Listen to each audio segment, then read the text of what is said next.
আচ্ছা।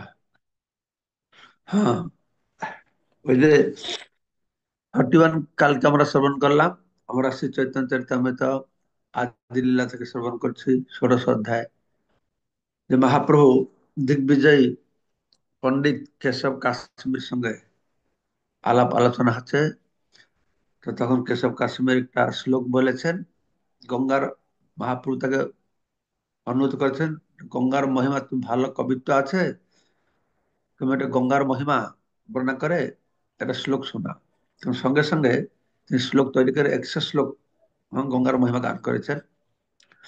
তাদের জিজ্ঞাসা করছেন, হম, মহাপ্রভু বলছেন তুমি শ্লোক বললো, একটু বুঝিয়ে বলো, কোন শ্লোকটা বুঝতে চাইছো। তো মহাপ্রভু এই শ্লোকটা তুলে ধরেছেন। মহত্তম গঙ্গায়া সততম ইদম ভাত ইদমা ভাত নিতরাং যদ এষা শ্রী বিষ্ণু চরণ কমল উৎপত্তি সুভগা দ্বিতীয় শ্রী লক্ষ্মীর ইহ সুর নরৈ অর্চরণ্য ভবানী ভর্তুর্যা শিরসি ବିଭୂତି ଅଦ୍ଭୁତ ଗୁଣ। କି ଗଙ୍ଗା ମାତାଙ୍କର ମହିମା ଗାନ କରିଛନ୍ତି। ତ ମହାପ୍ରଭୁ ପଚାରିଲେ, ଏଇ ଶ୍ଲୋକର ଅର୍ଥ କର ପ୍ରଭୁ, ଯଦି ବୋଇଲ ବିସ୍ମିତ ହଇଆ ଦିଗ୍ବିଜୟ ପ୍ରଭୁରେ ବସେ। এই 100 শ্লোক ভিতরে ଗୋଟେ শ্লোক মহাপ্রভু କହିଦେଲେ, সঙ্গে সঙ্গে দিগ্বিজয় থ হয়ে গেছে। আরে, ଆଶ୍ଚର୍ଯ୍ୟ କିଛି, ଯେ କି ଭଳିଆ, କେମିତି ମନେ ରଖିଲା। ঝঞ্ঝাবাত প্রায় আমি শ্লোক পড়িল, তার মধ্যে শ্লোক তুমি কইছে কণ্ঠে কইল। তো কেশব কাশ্মীর কହୁଛନ୍ତି, কেশব কাশ্মীর বলছেন যে আমি তো ঝড়ের বেগে শ্লোকগুলো আবৃত্তি করেছি, তুমি কিভাবে তার মধ্যে একটি শ্লোক তোমার কণ্ঠস্থ হয়ে গেল, মনে রাখতে পারলো। প্রভু কহে, দেবের বরে তুমি কবিবার, এই যে দেবের বরে কেউ হয় শ্রুতিধর। তো মহাপ্রভু বলছেন, উত্তর দিয়ে বলছেন, ভগবানের কৃপায় তুমি যেমন কবিবর হয়েছ, তেমনি তার কৃপায় কেউ কেউ শ্রুতিধরও হয়। এটা হচ্ছে পার্থক্য। জড় পণ্ডিতরা অহংকার হবে আমার পাণ্ডিত্য, কিন্তু ভগবানের ভক্তরা বলে আমার পাণ্ডিত্য ধরুন নয়, এটা ভগবানের কৃপাতে। আসলে তো ভগবানের কৃপাতে আমরা যা কিছু স্মরণ করছি, বিস্মরণ জ্ঞান তো ভগবান থেকে আসছে না। সর্বশেষ অহংকৃত মাথা স্মৃতির জ্ঞান অপহরণ। এক মুহূর্তে সব ভুলে যাবে, কিছু মনে থাকবে না, সবকিছু। হ্যাঁ, তিনি পরমাত্মার প্রেমে হৃদয় অবস্থান করছেন, আমাদের স্মরণ বিস্মরণ সব ভগবান করিয়ে দিয়েছেন, তার উপর নির্ভর করে, এবং জ্ঞান তার উপর নির্ভর করে। তাই আমাদের পাণ্ডিত্য জ্ঞান যত ভালো গুণ আমাদের মধ্যে আছে, এই ভালো গুণের পিছনে আমাদের কোনো কর্তৃত্ব নেই, সেটাকে আমাদের বুঝতে হবে। এসব ভগবান করাচ্ছে। এই শ্লোকের শ্রুতিধর শব্দটি বিশেষ গুরুত্বপূর্ণ। তাৎপর্য প্রভুপাদ বলছেন, শ্রুতি মানে শ্রবণ, ধর মানে যিনি ধারণ করতে পারেন। তো শ্রুতি ধারণ।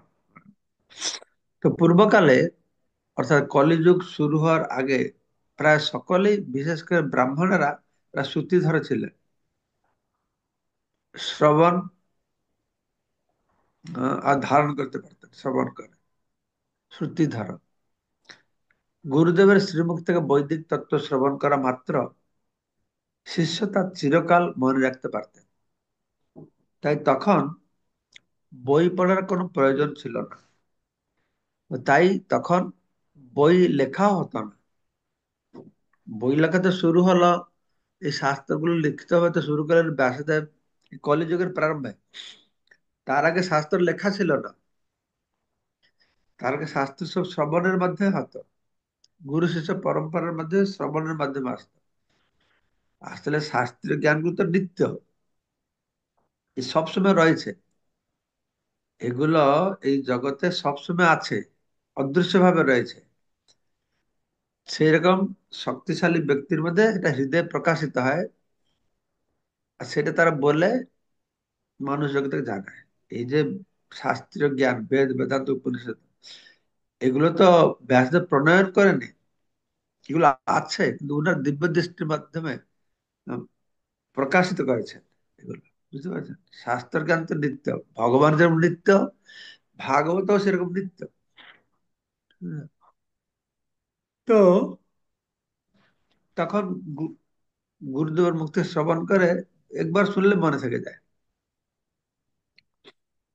এখনো আছে সাধারণ ভৌতিক কথা, হয়তো আমাদের 10 বছর 15 বছর আগে কিছুটা শুনেছি কার কাছ থেকে, এখন আমি মনে নাই। এখন তো মনে আছে, বাড়িতে কিছু হয়েছিল, কি কি বলেছিল আমাকে মনে আছে না। তো অর্থাৎ কি, মানে আমাদের সারা জীবন মনে রাখার মধ্যে একটা বাস্তব, মনে রাখতে পারবে না তা নয়। আমরা 5 বছর আগের কথা মনে রাখতে পারছি, ছোটবেলার কথা মনে রাখতে পারছি, মনে রাখতে পারে। কিন্তু সে মনে রাখার ক্ষমতাটা এই কলিযুগের মানুষের মধ্যে নেই। অন্য যুগের মানুষের মধ্যে ছিল। আর অন্য যুগের মানুষের মধ্যে যারা ব্রাহ্মণ, তাদের মধ্যে বেশি ছিল শ্রুতিধর, তাদেরকে বলা হয় শ্রুতিধর। তারা মনে রাখতে পারে সারা জীবন, একবার শুনলেই মনে থাকে। তাই তখন বই পড়ার কোনো প্রয়োজন ছিল না। আর সেই জন্য বৈদিক গ্রন্থ তো লিখিত ছিল না। গুরুদেব বৈদিক মন্ত্র ও তার ব্যাখ্যা শোনাতেন, এবং শিষ্যরা তার চিরকাল মনে রাখতেন। তখন আর নোট করতে হতো না, মুখস্থ করতে হতো না। হ্যাঁ, বসে বসে এসব কিছু করতে হতো না, এটা অটোমেটিক। হ্যাঁ, সেরকম ছিল মেধা শক্তি, শ্রুতিধর ছিল, তার শুনেই সব মনে রাখতে পারত। তো শ্রুতিধর হওয়া অথবা একবার শ্রবণ করার মাধ্যমে স্মরণ রাখার ক্ষমতা একটি মস্ত বড় সিদ্ধি। ভগবত গীতায় 10ম অধ্যায় 41 নম্বর শ্লোকে তো শ্রী ভগবান বলছেন, যদ যদ বিভূতি ইমম সত্যম শ্রীমদ ঊর্জিতম এব বা তত্তদ এব আগচ্ছত ত্বং মম তেজসাংশ সম্ভবম। যা কিছু সুন্দর, মহৎ ও শক্তিশালী, তা সবই আমার বিভূতি অংশ সম্ভূত, আমার বিভূতির অংশ। জগতে যা কিছু ভালো জিনিস, কারণ ভগবান তো ভালো, তাই যত ভালো জিনিস শুধু পুরো গীতা ভগবান বর্ণনা করলো। তেজস্বী তেজ, এই সুন্দর বর্ণনা, সব বর্ণনা আবার যা কিছু ভালো জিনিস সেটা হচ্ছে ভগবানের বিভূতির অংশ সম্ভূত। কিন্তু কিছু সুন্দর ব্যক্তি, মহৎ ব্যক্তি, শক্তিশালী ব্যক্তিকে দেখলেই মানুষ ভগবান বলে মনে করে, কিন্তু ভগবান নয়, ভগবানের বিভূতির অংশ সম্ভূত। ও দেবতাকে বিভূতি অবতার বলা হয়। আমি বলছিলাম দেবতারা ভগবানের অবতার। আর কি অবতার? না, এই বিভূতি অবতার। হুম, ভগবান কিছু বিভূতি তাদের মধ্যে প্রকাশ পেয়েছে। তো সেজন্য ভগবান, এগুলো এগুলো সব সুস্পষ্ট কথা। যখনই আমরা অসাধারণ কিছু দেখি, তখনই আমাদের বুঝতে হবে যে সে অসাধারণ প্রকাশটি হচ্ছে ভগবান পরমেশ্বর, ভগবানের বিশেষ কৃপার প্রকাশ। হুম, এই যে রাজা শাসন করছে, এই ভগবানের শক্তি আছে। সেজন্য বলা আছে পিতার মধ্যে ভগবানের শক্তি আছে। সেজন্য পিতা রূপে পিতার মাধ্যমে আমরা জন্ম হচ্ছে, রাজার মাধ্যমে আমাদের পালন করছি। ভগবান ভগবান আমার পিতা রূপে তিনি আমাদের জন্ম দিচ্ছেন, ভগবান রাজা রূপে আমাদের পালন করছেন, আর সর্প রূপে দংশন করে আমাদেরকে তিনি মারছেন। হ্যাঁ, তো এইভাবে ভগবান সবকিছুর পিছনে আছে। তাই চৈতন্য মহাপ্রভু কেশব কাশ্মীরকে বলেছিলেন যে তিনি যেমন সরস্বতী দেবের বিশেষ কৃপা লাভ করে গর্বিত হয়েছেন, তেমনি অন্য কেউ পরমেশ্বর ভগবানের কৃপা লাভ করে সুচিধর হতে পারেন। একবার একবার মাত্র শ্রবণ করার মাধ্যমে তিনি স্মৃতিতে ধরে রাখতে পারেন। সুচিধর আছে এটাই। শ্লোকের অর্থ কইল বিপ্র পাইয়া সন্তোষ, প্রভু কহে কহ শ্লোকের কিবা গুণ দোষ। তারপরে মহাপ্রভু বলছেন এই শ্লোকের ব্যাখ্যা করো। তখন মহাপ্রভু কথা সন্তুষ্ট হয়, কেশব কাশ্মীর সুন্দর হবে শ্লোকের ব্যাখ্যা করে দিয়েছে। মহাপ্রভু বলছেন, এখন আপনি দয়া করে এই শ্লোকের বিশেষ গুণ আর দোষ বিশ্লেষণ করেন। এই শ্লোকে কি দোষ আছে, কি ভালো, মানে ভালো মন্দ কি আছে বলো। তো ব্রাহ্মণ ঝড়ের বেগে একের পর এক শ্লোক আবৃত্তি করলো। চৈতন্য মহাপ্রভু কেবল তার থেকে একটা শ্লোক হুবহু উদ্ধৃতি দেননি, তিনি তার দোষগুণ বিচার করেছেন। শুধু শ্লোকটা শুনে শ্রুতি ধরেছেন তা নয়, তার ভিতরে কি ভুল আছে কি ঠিক আছে, কোনটা ভালো কোনটা মন্দ, তার বিচার করেছেন। দোষ আর গুণ তিনি কেবল শ্লোকগুলি স্মরণই করেননি, তিনি তৎক্ষণাৎ নিখুঁত ভাবে সেগুলির দোষ গুণও বিচার করেছিলেন। এই ছিল চৈতন্য মহাপ্রভু যখন তিনি নিমাই পণ্ডিত, বেশি বয়স হয় না তখন, 11 বছর বয়সে তিনি নিজেই প্রফেসর হয়ে গেছিলেন, নিজের টোল খুলেছিলেন। বিপ্র কহে শ্লোকে নাহি দোষের আভাস, উপমা অলংকার গুণ কিছু অনুপ্রাস। হুম, কেশব কাশী বলছে, আমি শ্লোক করেছি, আমার শ্লোকে আবার দোষ থাকবে? হ্যাঁ, এই শ্লোকে দোষের তো কোনো দোষ তো নেই, দোষের আভাসও নেই। হুম, দোষের কোনো গন্ধই, দোষ তো কোনো প্রশ্নই নেই। এতে উপমা অলংকার গুণ অনুপ্রাস সবকিছু সুন্দর ভাবে দিয়ে এই শ্লোক রচনা করা হয়েছে। তো সে চৈতন্য মহাপ্রভু যে শ্লোকটি উদ্ধৃত দিয়েছিলেন, তার শেষ লাইনে ভ অক্ষরটি বহুবার ব্যবহৃত হয়েছে। ভবানী, ভর্তু, বিভবতী, অদ্ভুত ইত্যাদি। এই ধরনের পুনরাবৃত্তিকে বলা হয় অনুপ্রাসা। বারংবার একটা অক্ষর ব্যবহার হয়েছে, সেটা একটা ভুল ছিল। তো না, ভুল নয়, অনুপ্রাস বলা আছে। তারপরে লক্ষ্মী রিব এবং বিষ্ণু চরণ কমলোৎপত্তি হচ্ছে উপমা অলঙ্কারের দৃষ্টান্ত। লক্ষ্মী রিব, লক্ষ্মীর মতন, বিষ্ণু চরণ কমল, চরণ কমল, এগুলো উপমা, উপমা দেওয়া হচ্ছে লক্ষ্মীর মতন, কমলের মতন। কেননা সেগুলিতে উপমার সৌন্দর্য প্রদর্শিত হয়েছে। তো গঙ্গা হচ্ছে জল, আর লক্ষ্মী দেবী হচ্ছেন ঐশ্বর্যের অধিষ্ঠাত্রী দেবী। যদি জল ও ব্যক্তি প্রকৃতপক্ষে সমতুল্য নয়, তাই তাদের তুলনা করা একটি উপমা। একসঙ্গে একজন উপমা দেওয়া হচ্ছে, দৃষ্টান্ত দিয়ে বুঝে বলা হচ্ছে। প্রভু কহেন, কহি যদি না করহ দোষ, কহ তোমার এই শ্লোকে কিবা আছে দোষ। মহাপ্রভু বলছেন, আপনি যদি রাগ না করেন তাহলে আমি আপনাকে কিছু বলবো। কহি যদি না করহ রোষ, রোষ না করলে, রুষ্ট না হলে, রাগ না করলে, ক্রোধান্বিত না হলে আমি কিছু বলবো। আপনি কি বলতে পারেন এই শ্লোকে কি কি দোষ রয়েছে? প্রতিভার কাব্য তোমার, দেবতা সন্তোষে, ভালো মতে বিচারিলে জানি গুণ দোষে। আপনি, আপনার যে কবিতা, আপনার কবিতা যে কবিত্ব প্রভাব প্রতিভায় পূর্ণ, সেই সম্বন্ধে কোনো সন্দেহ নেই। তা অবশ্যই পরমেশ্বর ভগবানের সন্তুষ্টি বিধান করেছে, তবুও ভালো মতো বিচার করলে তাদের দোষ ও গুণ উভয় রয়েছে। প্রতিভার কাব্য তোমার, দেবতা সন্তোষে।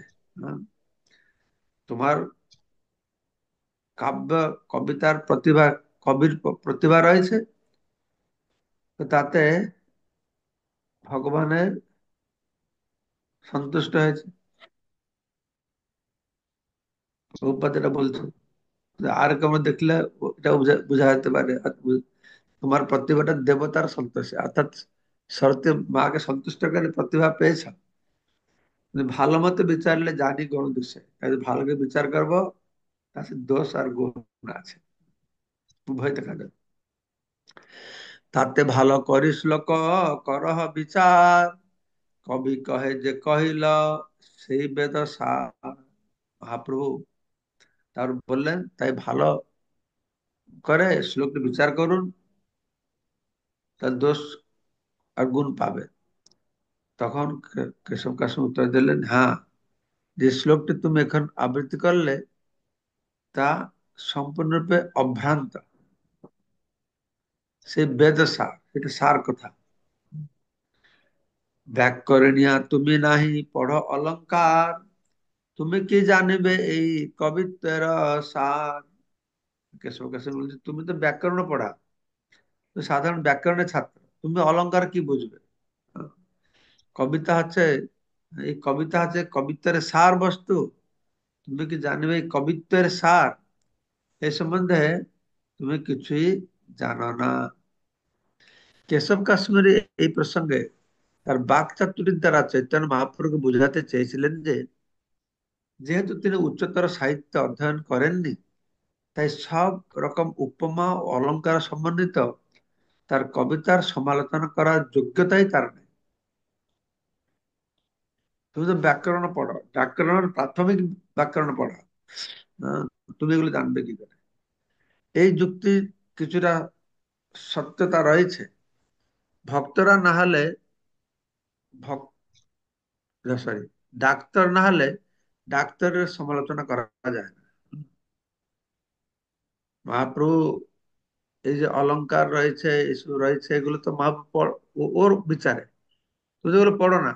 তো তুমি এগুলো ভালো মন্দ বিচার করবে কি করে? যে ডাক্তার না হবে সে ডাক্তারের সমালোচনা করবে কি করে? উকিল না হলে উকিলের সমালোচনা করবে কি করে? তাই কেশব কাশ্মীর প্রথমে মহাপ্রভুর পদমর্যাদা ক্ষুণ্ণ করেছিলেন। শ্রী চৈতন্য মহাপ্রভু যেহেতু সেই দিগ্বিজয় পণ্ডিতের কাছে সাধারণ ব্যাকরণের ছাত্র ছিলেন, তাই তিনি কিভাবে তার মতো একজন মহাকবির লেখার সমালোচনা করতে পারেন, সাহস করতে পারেন?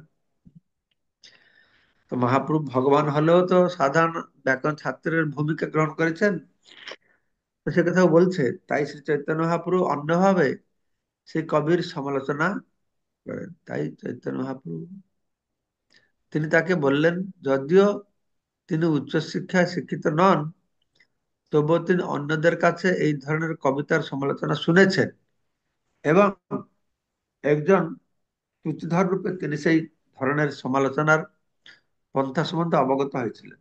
তো তো ছিল প্রভুপাদ মহাপ্রভু মুখে মহাপ্রভু মহাপ্রভু হয় বলছেন। যেমন দিগ্বিজয় বলছে, তুমি তো গ্রামারের ছাত্র, তুমি সে উপমা অলংকার কি জানবে? প্রভু, হ্যাঁ, ঠিক কথা, যে উপমা অলংকার কি করে জানবে? তখন মহাপ্রভু বলছে, আমি এগুলো জানি, আমি এগুলো পড়াশোনা করি না, কিন্তু লোকের কাছে শুনেছি। হ্যাঁ, আমি এই শিক্ষা পাই না পড়াশোনা, কিন্তু অন্যদের কাছে শুনেছি, শুনে আমি বুঝতে পারছি যে তোমার এটাতে কিছু গন্ডগোল আছে, কিছু ভুল আছে। প্রভু কহেন, অতএব পুছিয়ে তোমারে, বিচারিয়া গুণ দোষ বুঝাও আমারে। বিদ্যা চৈতন্য বলছেন, আমি যেহেতু আপনার সমপর্যায়ভুক্ত নই, তাই আমি আপনাকে জিজ্ঞাসা করি, অতএব পুছিয়ে তোমার, হ্যাঁ, আমি তোমার, হ্যাঁ সেই তো আমি তো জানি না ভালো, কিন্তু তোমাকে আমি জিজ্ঞাসা করছি, এই কবিতার দোষ আর গুণ আমাকে বুঝিয়ে দেন। নাহি পড়ি অলংকার, করিয়াছি শ্রবণ, তাতে এই শ্লোকে দেখি বহু দোষ গুণ। ও, এই কথাটা কৃষ্ণদাস কবিরাজ গোস্বামী লিখেছেন শ্রী চৈতন্য মহাপ্রভুর মুখে। হ্যাঁ, কিন্তু প্রভুপাদ এটা তো পড়েছেন, তাই তিনি তার তাৎপর্যটা আগে লিখে দিয়েছেন। ঠিক আছে, আমি হলো প্রভুপাদ সেটা করেছেন, কিন্তু আসলে এটা লেখা আছে। মহাপ্রভু যে বলছেন সেটা ঠিক। আমি অলংকার পড়ি না, কিন্তু আমি শুনেছি ওদের কাছ থেকে। তবে আমি উচ্চতর গোষ্ঠীতে শ্রবণ করেছি, তো তার ফলে এই শ্লোকটির বিচার করে তাতে বহু দোষ ও গুণ আমি দেখতে পাচ্ছি। করিয়াছি শ্রবণ উক্তিটি এই অর্থে অত্যন্ত গুরুত্বপূর্ণ। কেননা অধ্যয়ন অথবা অনুভবের থেকেও শ্রবণ অধিক গুরুত্বপূর্ণ। কেউ যদি ভালোভাবে যথার্থ সূত্র থেকে শ্রবণ করে, তাহলে তিনি অচিরেই পূর্ণ জ্ঞান লাভ করেন। এই পন্থাকে বলা হয় শ্রৌত পন্থা, বা নির্ভরযোগ্য সূত্র থেকে শ্রবণ করার মাধ্যমে যথার্থ জ্ঞান লাভ করা। সমস্ত বৈদিক জ্ঞান লাভ করার পন্থা হচ্ছে সদ্গুরুর শরণাপন্ন হয়, তার কাছ থেকে বেদের প্রামাণিক জ্ঞান লাভ করা। এই জ্ঞান লাভ করতে হলে উচ্চশিক্ষিত হওয়ার প্রয়োজন নেই। তত্ত্বজ্ঞানী পুরুষের কাছ থেকে এই জ্ঞান লাভ করতে হয় এবং যথাযথভাবে শ্রবণ করার মাধ্যমে এই জ্ঞান লাভ করা যায়। তত্ত্বজ্ঞানীর কাছে যেতে হবে আর শ্রবণ করতে হবে। স্কুল কলেজের বড় ডিগ্রি দরকার নেই। ডিগ্রি না হলেও হ্যাঁ, এই সমস্ত জ্ঞান পাওয়া যায়। এই পন্থাকে বলা হচ্ছে কি অবরোহ পন্থা। আরোহ পন্থা, অবরোহ পন্থা। আরোহ মানে নিচে থেকে উপরে যাবে, অবরোহ মানে উপর থেকে নিচে আসবে। তো এই কথা শুনে কবি বলছে, যে কি গো মহাপুরুষ, তুমি তো পণ্ডিত, আমি তো জানি না বলে, কিন্তু আমি বুঝতে পারছি কিছু দোষগুণ আছে, তুমি বলো। সে তো দোষগুণ বুঝতে বলছে, না না সব ঠিক আমার। কবি কহে, কহ দেখি কোন গুণ দোষ। প্রভু কহে, কহি শুনো না করিহ রস। তখন দিগ্বিজয় পণ্ডিত বলছে, ঠিক আছে, তুমি বলো কি গুণ আর দোষ আছে। হ্যাঁ, তো মহাপুর বলছেন, হ্যাঁ আমি বলবো এর মধ্যে কি দোষ। প্রভু কহে, কহি শুনো না করি রস। আমি বলছি, তুমি রাগ করবে না। তো মহাপ্রভু একটা শ্লোকে আহ, পাঁচটা ভুল ধরিয়েছে। পঞ্চদশ এই শ্লোকে পঞ্চ অলঙ্কার ক্রমে আমি কহি শুনো করহ বিচার। একটা শ্লোকে পাঁচটা আহ, তিনি ভুল ধরিয়ে দিয়েছেন। এই শ্লোকটা কালকে আমরা শ্রবণ করবো। এর বড় তাৎপর্য আছে, কালকে আমরা শ্রবণ করবো।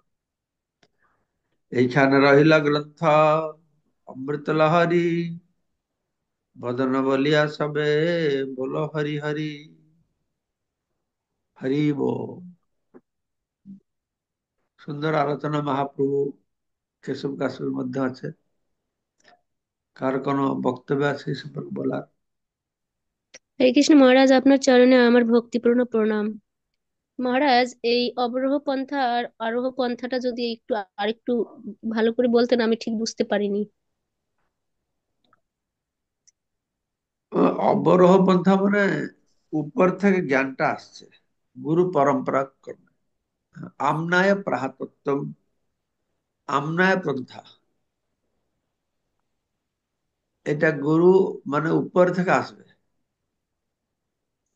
যারা অথরিটি, তারা যেটা বলবে সেটা আমরা গ্রহণ করে। আরোহ পন্থা মানে নিচের বুদ্ধি দিয়ে, নিজের ইন্দ্রিয়জাত অনুভব দিয়ে উপরে উঠার চেষ্টা করা। ব্যাপার হচ্ছে, উপরে যদি আম আছে, কেউ আম পেরে একটা লোকের হাতে দেবে, সে আরেকটা লোকের হাতে দেবে, এটা হচ্ছে আরোহ, অবরোহ পন্থা। তার নিচের লোক ঠিকভাবে পাবে, সুন্দরভাবে পেয়ে যাবে।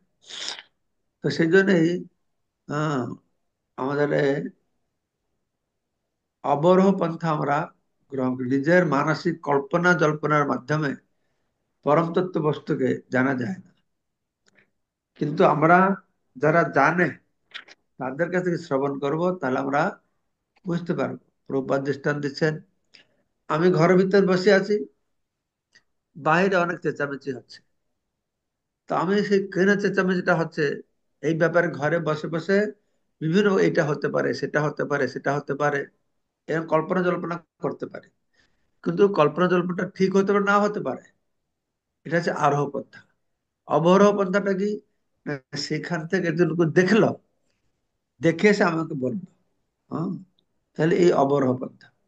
যারা তত্ত্বদর্শী, হ্যাঁ, तद्विधि प्रणिपातन परिप्रश्न से उपदेश জ্ঞান জ্ঞানে তত্ত্বদর্শী ভি, তত্ত্বদর্শী তত্ত্বদ্রষ্টা, তাদের কাছ থেকে শ্রবণ করা, সেটা হচ্ছে অবরোহ পন্থা। আর নিজের বুদ্ধি, নিজের কল্পনা জল্পনার মাধ্যমে ভগবানকে জানার যে প্রচেষ্টা, এটা হচ্ছে আরোহ পন্থা। ঠিক আছে। প্রণাম মহারাজ, হরি বল, অনেক ধন্যবাদ। অন্তরঙ্গ সনাতন প্রভু। প্রণাম মহারাজ, দণ্ডবাদ। বলছি যে মহারাজ, শ্রুতিধর, এখানে শ্রুতিধর বলতে একটু আরেকবার যদি বলুন। শ্রুতি ধরম যা দেখলাম লেখা প্রভুপদ, শ্রুতি মানে শ্রবণ, ধর্ম মানে ধারণ করা। অর্থাৎ যে শ্রবণ করে ধারণ করে রাখতে পারে সে শ্রুতিধর। শ্রবণ হচ্ছে কর্ণ দিয়ে, যে কানে শুনে ধরে রাখতে পারে তাকে শ্রুতিধর বলা আছে। মহারাজ সেজন্য এদের শ্রুতিধর। বেদকেও শ্রুতি বলা আছে, বেদ শ্রুতি।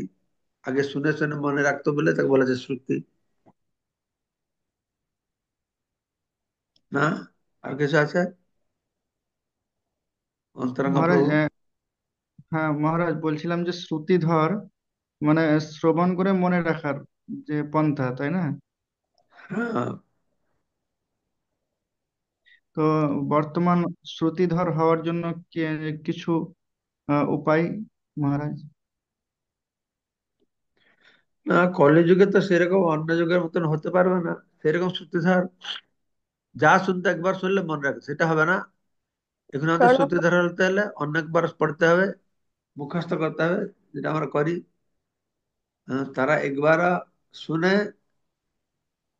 শ্রবণে ধারণ করে রাখতে পারতো, তার শ্রুতিধর বলা হলো। আমাদের বহুবার পড়তে হবে, পড়ে পড়ে সেটাকে ধারণ করে রাখতে হবে। ঠিক আছে। ধন্যবাদ, প্রণাম। হ্যাঁ, ঠিক আছে। সবাইকে অশেষ ধন্যবাদ আজকের আমাদের এই এই আলোচনায় যোগদান করবার জন্য। বাঞ্ছা কল্পতরুভ্যশ্চ কৃপা সিন্ধুভ্যেব চ পতিতানাং পাবনেভ্যো বৈষ্ণবেভ্যো নমো নমঃ।